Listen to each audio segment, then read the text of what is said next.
Hare Krishna. Become conscious of Krishna in whatever makes you unconscious of Krishna.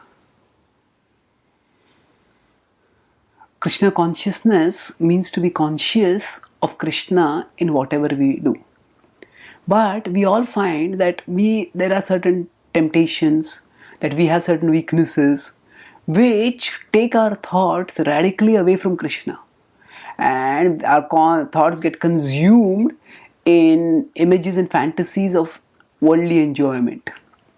Now we may at one level see, oh, Krishna is here and this object is here and this object is taking me away from Krishna. And that is one level of vision which is important to know, that these are things which can take me away from Krishna. But at the same time, we need the vision, the scope of Krishna consciousness is universal. That means we see Krishna even in the activities that take us away from Krishna. Srila Prabhupada, one of the foremost commentators in the Bhagavad-gita, the author of Bhagavad-gita as it is, he explains how this is possible by giving an example from the Bhagavad-gita 7.8. In 7.8, Krishna is describing from 7.8 to 11 how he manifests as the essence of various objects in this world. So he says, Rasoham apsu kaunteya, I am the taste of water. This implies in a generic sense that Krishna is the taste of all liquid substances. So Srila Prabhupada says that suppose a person is alcoholic, irresistibly attracted to drinking.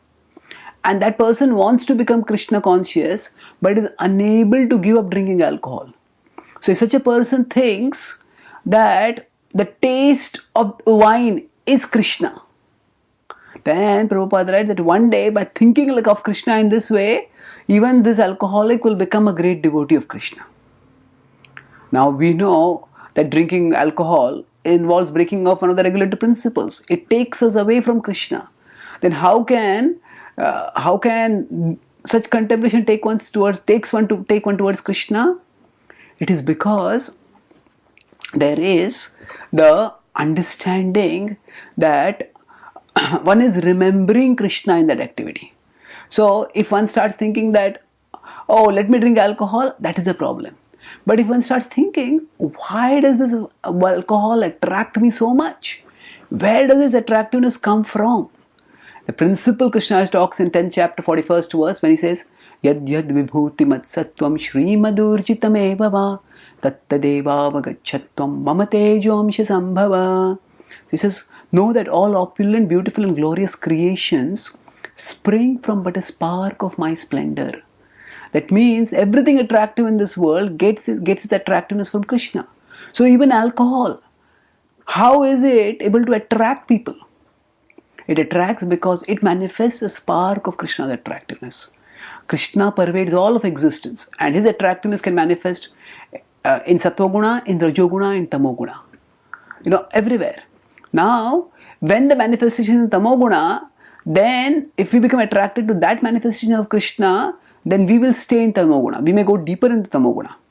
So if we keep drinking alcohol and think that this is itself Krishna, then we will stay in ignorance and go deeper into ignorance. But if we think that, oh, this thing which is attracting me manifests a spark of Krishna's splendor. So if a spark is so irresistibly attractive, how much more attractive will the whole be? And by thinking like this, we try to cultivate desire for the whole and we strive to move towards the whole. And we practice the process of Bhakti Yoga, which purifies us and takes us towards the whole, takes us towards Krishna. Then in that time, when we are diligently practicing Bhakti Yoga, if at that time we slip and fall, if at that time we are attracted away by the sense objects, rather than just berating ourselves or beating ourselves for falling down at such times, we can actually remember that, oh, the attractiveness of this has also come from Krishna. So rather than seeing that as something separate from Krishna, we can see that as also connected with Krishna. And by remembering the power of that attraction, we can inspire ourselves to become attracted to that which is the source of that powerful attraction. That means the attractiveness of wine comes from Krishna. So rather than being attracted to the wine, let me become attracted to Krishna.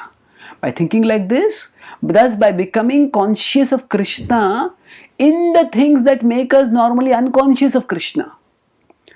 So wine makes us unconscious of Krishna, but we become conscious within that actually the attractiveness of wine is coming from Krishna. Then we can increase our Krishna consciousness, and gradually as we become conscious of Krishna in his direct devotional manifestations, and our attraction to those manifestations increases, then the attraction to the other manifestations such as wine will automatically decline and disappear.